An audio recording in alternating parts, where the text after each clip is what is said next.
As Biden's legislative agenda stagnates, calls for forgiveness of student loans are expected to intensify. President Joe Biden's ambitious social spending and climate change package of legislation, the Build Back Better Act, appears unlikely to pass as originally written after the moderate West Virginia Democrat Senator Joe Manchin declared his opposition in the days before Christmas and reiterated this week that here are no ongoing discussions over the bill, though it's possible Democrats can muster their razor-thin margins in the House of Representatives and Senate to pass some sort of stripped-down spending bill. It's almost a certainty that Biden will either this year or after a likely loss of the House after the November elections, turn to regulatory changes as the primary vehicle for his policy vision. While Biden will seek to bring some version of his Build Back Better legislative agenda to fruition, he will look to motivate his party's base heading into the midterm elections with wins that don't require any congressional action, wrote analysts at Beacon Policy Advisors in a note to clients this week. The Biden administration has not shied from using executive authority to implement his economic agenda. For instance, it has raised the minimum wage for federal contractors to $15 per hour, while federal agencies ranging from the Federal Trade Commission to the Department of Agriculture are engaging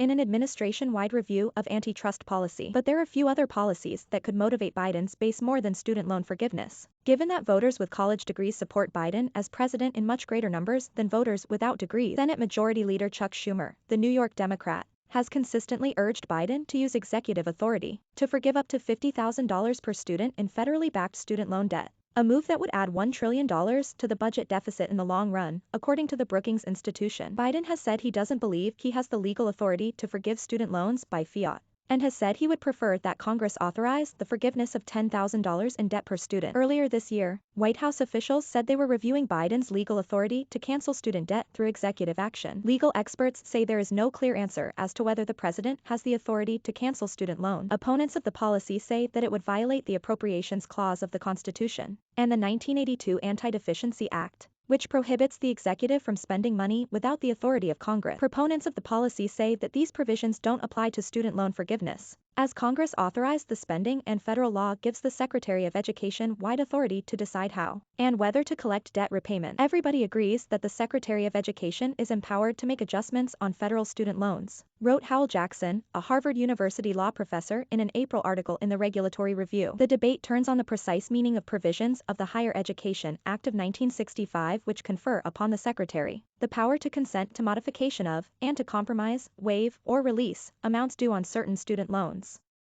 When Biden and House Speaker Nancy Pelosi, a California Democrat, say they don't believe the president has the legal authority to cancel student debt, they are referring to interpretations of the HEA and other relevant laws. But a more important question, according to some advocates of the policy, is whether there would be any recourse for opponents of the policy to stop the president were he to pursue it. Lawsuits challenging administrative student debt would likely fail, according to a recent memo issued by Massachusetts Democratic Senator Elizabeth Warren, adding that it would be difficult for any person or state to prove that they have been wronged by the policy, a necessary step for plaintiffs to achieve standing in federal court. Jackson argued in a Harvard Law School briefing paper that companies the federal government hires to service federal student loans could likely receive standing if they desired to sue the government. He noted that the federal government was set to pay student loan servicers about $1.1 billion last year, and the loss of such revenue could motivate those companies to sue to block forgiveness. The Warren memo, however, argued that it's unlikely courts would remedy these companies' losses by blocking forgiveness altogether. Even if a person or entity could successfully argue that they have standing, they were somehow wronged, and that they are owed some legal remedy,